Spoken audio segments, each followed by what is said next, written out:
বহাগৰ বিহুটি নাপালি কৈ থাকো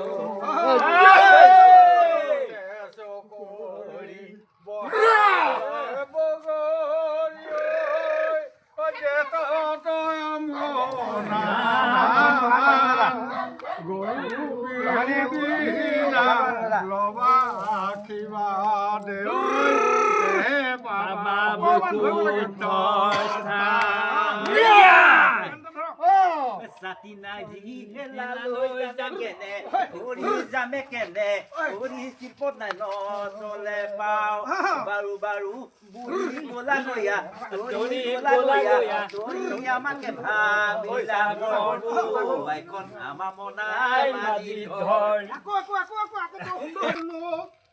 khahuai khuno বুলি আকৌ ভাগি ধৰিব লাগে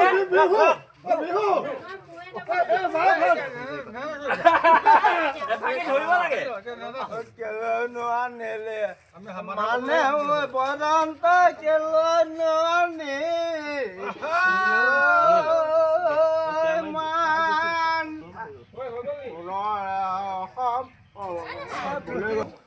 আৰু উপস্থিত আছে আমি মনাই বাজি দিব গৰু লৈ যাব ঘাটলৈ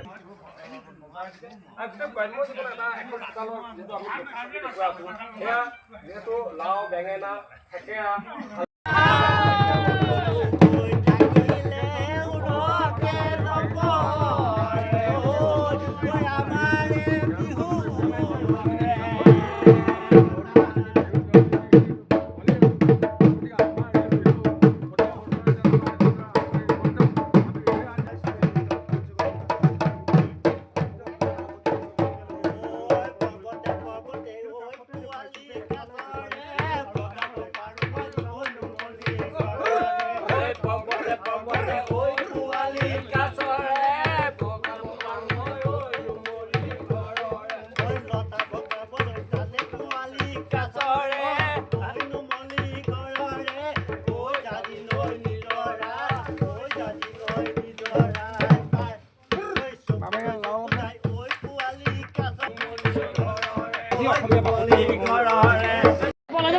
আপোনালোকৰ মাধ্যমৰ যোগেদি সমগ্ৰ অসমবাসীক আগন্তুক ৰঙালী বিহু উলহ শুভেচ্ছা জ্ঞাপন কৰিছোঁ। আজি গৰু বিহু আমাৰ আজিৰ ভোগদৈৰ বাগৰিত সামূহিকভাৱে গৰুক গা ধুৱাইছে।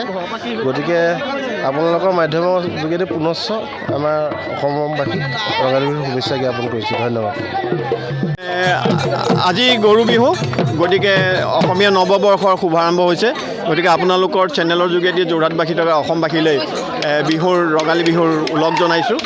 আৰু এই আমি উপস্থিত আছোঁ এতিয়া মনাইমাজিৰ ভোগদৈ নদীৰ দলংখন যিখন আছে তাৰ কিনাৰতে পৰম্পৰাগতভাৱে এই অঞ্চলৰ ৰাইজে গৰু বিহুৰ দিনাখন নোৱাই ধুৱাই গৰু নদীলৈ লৈ আনে আৰু ইয়াতে মাখিয়তী পাত আৰু চাট তেখেতসকলক ছটিয়াই পেলাই তেখেতসকলৰ দীৰ্ঘায়ু কামনা কৰে, স্বাস্থ্য কামনা কৰে। গতিকে পশুধনৰ স্বাস্থ্য ঠিকে থাকিলেহে সমাজখন ঠিকে থাকিব। সেইটো অসমীয়া জাতিৰ চহা অসমীয়া জাতিৰ সেইটো এটা আমাৰ বিশ্বাস।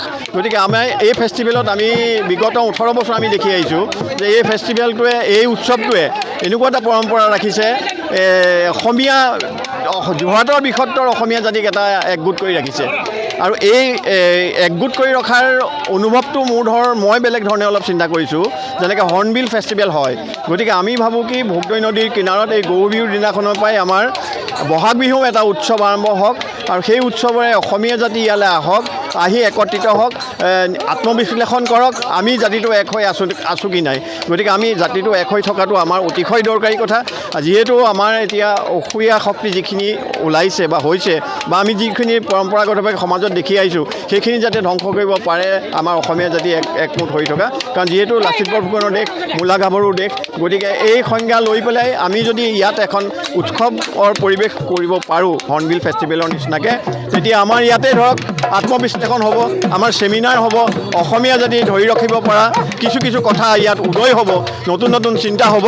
গতিকে আগন্তুক দিনত এনেকুৱা ধৰণৰ চিন্তা চৰ্চাই মোৰ ব্যক্তিগত অনুভৱেৰে অসমবাসী যাতে আগবাঢ়ে সেইটো আমি চিন্তা কৰিম। আৰু আজিৰ দিনটোৰ পৰাই যাতে সকলোৰে মনবিলাক শুদ্ধ হয়, মিলা প্ৰীতি যদি বাঢ়ে, অসমীয়া সমাজখন, বৃহত্তৰ অসমীয়া সমাজখন যাতে একমুঠ হৈ থাকে, সেইটোৱে আমি কামনা কৰিছোঁ আৰু সকলোলৈকে ৰঙালী বিহুৰ শুভেচ্ছা জনাইছোঁ। যিহেতু গৰু বিহু আয়োজন চলি আছে, খন্তেক সময়ৰ পাছতে গৰুক আমি গা ধুৱাবলৈ ভোগলৈ নিয়া হ'ব। আচলতে আজি অসমীয়াৰ স্বাভিমান, অসমীয়াৰ অস্তিত্ব, এই আমাৰ বিহু। আজি গৰু বিহু। আমি মনাই মেজি গাঁৱত এই ঐতিহ্যমণ্ডিত মনাই মেজি গাঁৱৰ ভোগদৈ ঘাটত আমি সামূহিকভাৱে গৰু গা ধোৱা কাৰ্যসূচী আমি ৰূপায়ণ কৰি আহিছোঁ। এইটো আমাৰ 18টি বৰ্ষ। এই 18টি বৰ্ষৰ জৰিয়তে আমি এটা কথা ইয়াত প্ৰতীয়মান কৰিব বিচাৰিছোঁ যে আজি অসমীয়া জাতিয়ে যদি নিজৰ ঐতিহ্য, পৰম্পৰা আৰু স্বকীয়তা নিজেই বৰ্তাই নাৰাখে, হয়তো আমাৰ অসমীয়া জাতি এসময়ত শেষ হৈ যাবলৈ উপক্ৰম ঘটিব। কিন্তু আমি এই বিহুৰ জৰিয়তে আমি প্ৰথমতে আমাৰ ঐতিহ্য পৰম্পৰা ৰখাত চেষ্টা কৰিছোঁ আৰু আমি বিশেষকৈ নতুন প্ৰজন্মক আমি আমাৰ যাতে এই পূৰ্বৰ পৰম্পৰা আৰু ধাৰা যাতে আমি কেনেধৰণে অব্যাহত ৰাখিব পাৰিব, সেই নতুন প্ৰজন্মক আমি ইয়াৰ মাজত সম্পৃক্ত কৰি লৈছোঁ। আমি আশা ৰাখিম যে সকলো ওলাই আহক, আমি আমাৰ অসমীয়া জাতি জীয়াই ৰাখিবলৈ আমাৰ স্বকীয়তাটো, আমাৰ ঐতিহ্য পৰম্পৰা আমি জীয়াই ৰাখিব লাগিব। গৰু আজিৰ তাৰিখত গৰুৰ সংখ্যা কমি গৈছে, তাৰ ঠাইত বিভিন্ন তথ্য প্ৰযুক্তিয়ে স্থান লৈছে। তৎসত্ত্বেও আমি এই পৰম্পৰা ৰক্ষা কৰিলেহে আমি অসমীয়া জাতি জীয়াই থাকিব।